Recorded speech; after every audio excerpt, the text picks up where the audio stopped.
Across the board at these big airports, yesterday was the worst day for weekday air traffic control staffing since the shutdown began. And today, air traffic controllers are set to miss their second full paycheck. Passengers are dealing with thousands of canceled flights and delays. Data showing that many are now resorting to and just simply choosing to rent cars and drive to their destination rather than waiting around for the chance that their flight does take off. Others are just frustrated. It's frustrating, and just hoping our politicians could come together and not act like children. I didn't even get a text message to let me know that my flight was canceled. So, yeah, it's very frustrating. And flight attendants are also among those feeling this disruption. Speaking up now about the growing staffing issues that they're facing all throughout the system. Their focus, safety, number one. Joining me right now is Sarah Nelson, the international president of the Association of Flight Attendants. It's good to see you again, Sarah. Thanks for coming in. Air travel has been rough since the shutdown set in. There's no question. And now add to this, the FAA is posing further restrictions today. They're going from a 4% reduction in air traffic to a 6% reduction at America's busiest airports. What is the impact going to be based on what your members, what you've already seen? Okay, first of all, I just want to recognize our veterans and recognize that many of our air traffic controllers, many of our TSA officers, our flight attendants, pilots are all veterans, and we thank them so much for their service. They have been under incredible stress and strain on the front lines without getting a paycheck. And when that happens, that introduces incredible risk into the system. And so when there is additional risk into the system, we slow things down. Cancellations, delays, that is all a product of keeping things safe. These flight reductions, this proactive maneuver should be helpful to that. Many of the airlines have listed the flights that have already been canceled. This will help passengers look to see if their flight is canceled, to see if they can make plans around that and be proactive about that. So as much as possible, the airlines are trying to tell people in advance. And this is an action by the FAA to try to keep us safe in a moment when our air traffic controllers are really stretched to their very limits. I think the big question now, as we see a deal making its way through Congress and the assumption, I guess you could say, that the government could soon be reopened, is how long it takes for things to get back to quote unquote normal when it comes to, well, so many things, but let's focus on air travel. How long do you think it does take? Well, let's recognize that the air traffic controllers and other federal workers who were deemed essential have been forced to come to work without pay. That is not something that happens anywhere else, including in the private sector, even in a bankruptcy. The first day orders from the judge is to pay the workers because they understand that they can't continue the business without doing that. These are people who are incredible heroes, have been working at superhuman levels, frankly, and they have been stretched to the limit, stressed to the limit. They are going to have to get those paychecks. They're going to have to check themselves again to see how they're doing. And this doesn't just snap back immediately. We also have people who have said, I can't do this at all, and have decided to put in for early retirement. So we're going to have to staff up again. Americans need to remember that we went into this shutdown with an already massively understaffed air traffic control system, under-resourced system that we're trying to build back up again. And that is simply going to take time. I think that we will see the delays and cancellations have a ripple effect likely into the Thanksgiving holidays. And that is a big question into the Thanksgiving holiday. And now add into this, President Trump inserting himself and sending out a message yesterday, essentially demanding that air traffic controllers return to work and putting blame on them. First and foremost, many of them are at work, we should say, and are now doing it without a second paycheck. The statement from the president, he said in part reads, all air traffic controllers must go back to work now. Anyone who doesn't will be substantially docked. And then he goes on to say that controllers that didn't take time off should possibly get a $10,000 bonus. And then says this, for those that did nothing but complain and took time off, even though everyone knew they would be paid in full shortly into the future, I am not happy with you.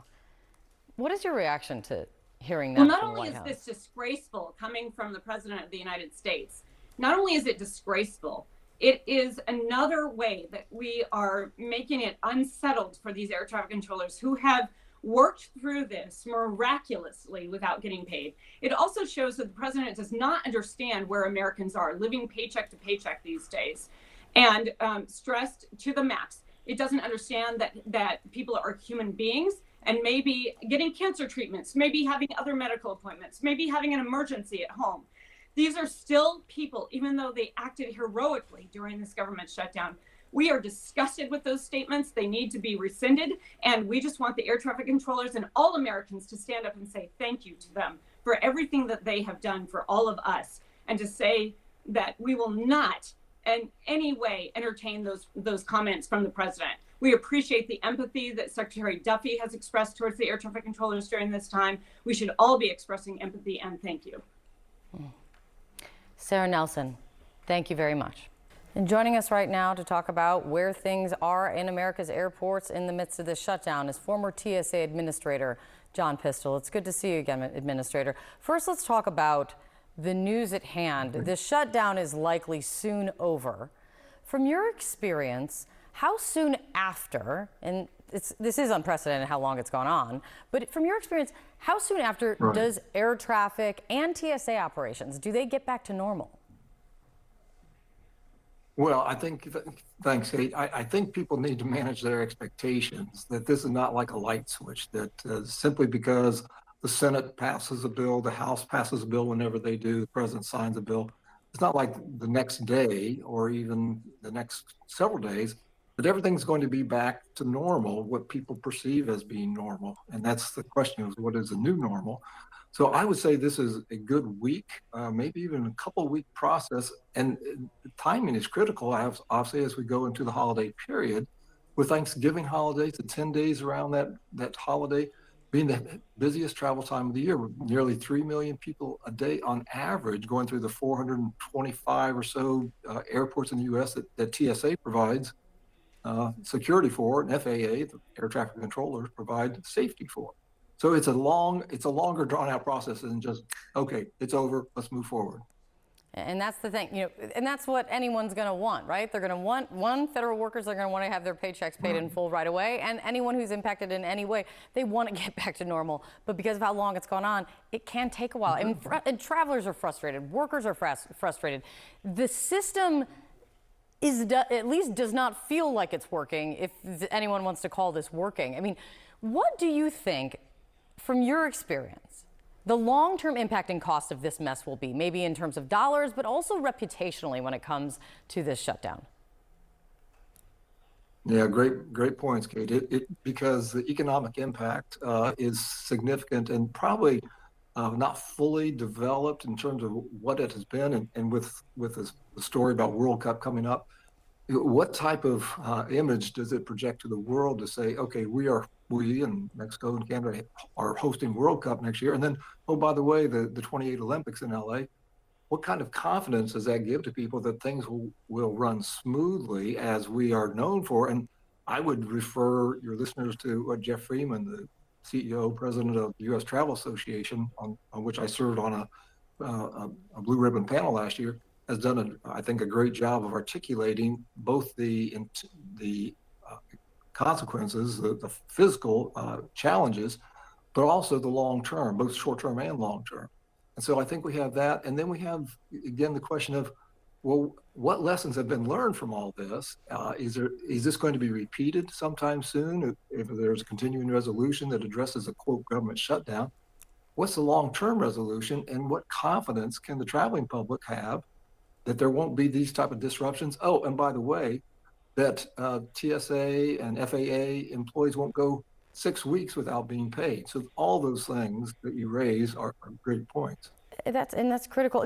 I do want to get your reaction to what I read up top that the president is saying at air traffic control staff. You heard the flight attendants union president speak out, calling it disgusting. I'm just thinking, what if that was the president's message to TSA agents while you were administrator? What would you do? Well, so yeah, and of course, the longer this goes on, with no guarantees that it's going to be resolved today or tomorrow, the number of TSA employees end up calling out sick because they can't afford to pay their rent or their childcare or their transportation costs to get to the airport, whatever it may be. Many of them are this is their first full-time job. And so I think it's disingenuous to be critical of those over whom the president, the Senate, and the House have responsibility to provide a budget that can pay the people what they are signed up to do. And again, these are people who it's public service. They're not doing this for the money just to get ahead in things. They're providing a public service, which the American people, even on slow days right now, 2 million passengers a day in the U.S. are relying on for both the safety and security. And the analogy of the wings of a plane being the safety being one side, the FAA, and the security being TSA. If both of those aren't working well together, then that puts things at risk. And that's not a high level of confidence for anybody.